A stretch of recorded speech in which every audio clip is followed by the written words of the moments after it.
Bonjour, bienvenue à toi aujourd'hui. Peut-être que Jésus va te surprendre comme il m'a surpris dans l'évangile de ce jour, mais en quelque part, l'Esprit Saint, l'Esprit de Jésus aime nous surprendre, nous déranger, nous désinstaller dans nos habitudes humaines pour nous installer dans les habitudes divines. Tu es prêt? Tu es prête? On y va.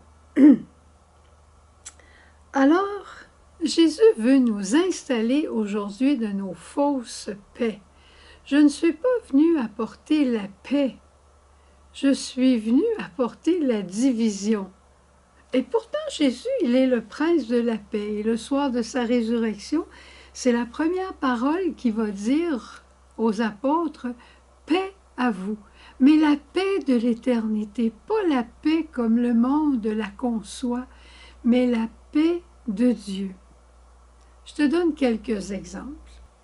Disons que, et ça c'est un exemple que je te donne, c'est un exemple vécu, où des fois ça vient porter conflit dans nos vies.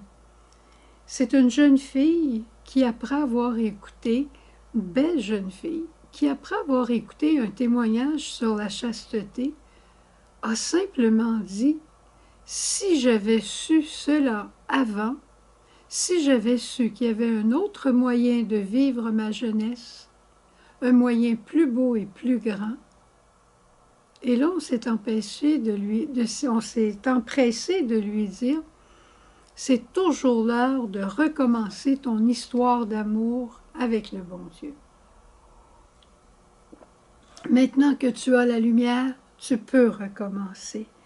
Elle venait de sortir de ce qu'elle croyait être la paix, le correct, pour entrer dans quelque chose qui demanderait une lutte, mais qui ouvrait à tellement plus grand. Je me souviens aussi de conflits qu'il y a eu un jour entre deux frères. Ça faisait plus de 20 ans. Ils ne s'étaient pas visités, ils ne s'étaient pas parlé. Ils s'ignoraient simplement. C'est comme si l'autre n'existait plus. Tout simple que ça. Pas de problème avec lui. On ne se voit pas, on ne se parle pas et on est en paix. L'absence de guerre. Mais c'est une fausse paix. C'est tout à fait une fausse paix. Et voilà que pendant une homélie, un des deux a eu la lumière de la fausse paix et que la véritable paix de Dieu était dans la communion, même une communion partielle. Les deux frères se sont rencontrés, ils se sont pardonnés, un pardon qui venait de Dieu, et dans ce pardon divin, ils ont connu la vraie paix. Un dernier exemple. Devant la mort, un jour, une dame me dit, « Moi, je ne veux pas donner de trouble à personne.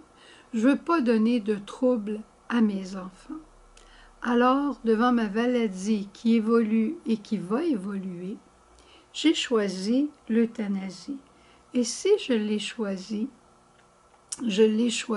pour garder la paix dans ma famille, pour savoir qui était pour me garder, pour tout ça, j'ai dit, on va faire la paix et je vais juste partir avant. La dame, elle avait de la peine, mais elle avait trouvé ce moyen pour garder ce qu'elle disait être la paix. Et j'ai parlé avec elle. Je lui ai montré la mort de Jésus. Je lui ai parlé de la grandeur de la paix que Jésus est venu porter. Mais une paix qui a passé par la croix et par la résurrection.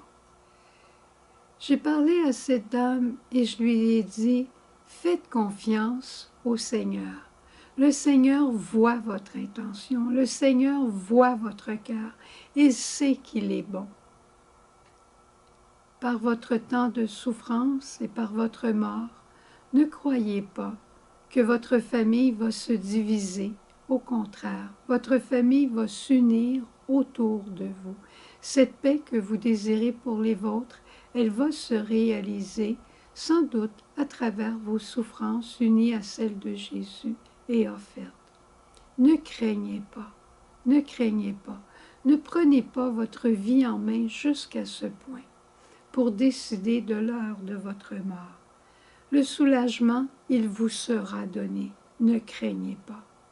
Mais laissez Dieu agir et réunir votre famille.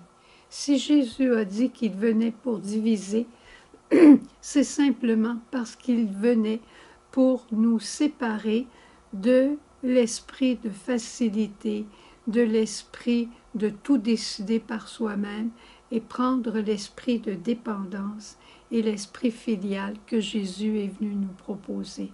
Jésus n'est pas venu pour mettre des frères ici puis des frères là. Non, son projet, c'est la communion. Mais cette communion, elle passe par la croix. Alors, ayons pas peur de ces conflits, de ces communions qui sont partielles, parce que tant qu'ensemble on reste branchés sur le Seigneur est agissant, et c'est lui qui fera cette communion. Pas nous à notre manière, mais lui à sa manière. Alors, faisons-lui confiance, et ce feu qu'il est venu porter s'appelle l'Esprit Saint. Et c'est cet esprit qui va envahir, qui a envahi le cœur de cette jeune fille pour lui donner la lumière. C'est l'esprit de pardon qui a envahi le cœur, le feu du pardon qui a envahi le cœur des deux hommes qui se sont réconciliés. Et c'est encore le feu d'un amour plus grand qui a envahi cette maman pour lui faire dire « J'irai jusqu'au bout de ma vie et j'espère que ma vie livrée, donnée, saura rassembler ma famille dans l'unité. » C'est ce feu-là de l'esprit que Jésus est venu porter. Accueillons-le aujourd'hui et posons-nous juste une question. Est-ce qu'il y a une fausse paix dans ma vie présentement qui aurait besoin d'être visitée par le feu de l'esprit? Au revoir. Bonne journée.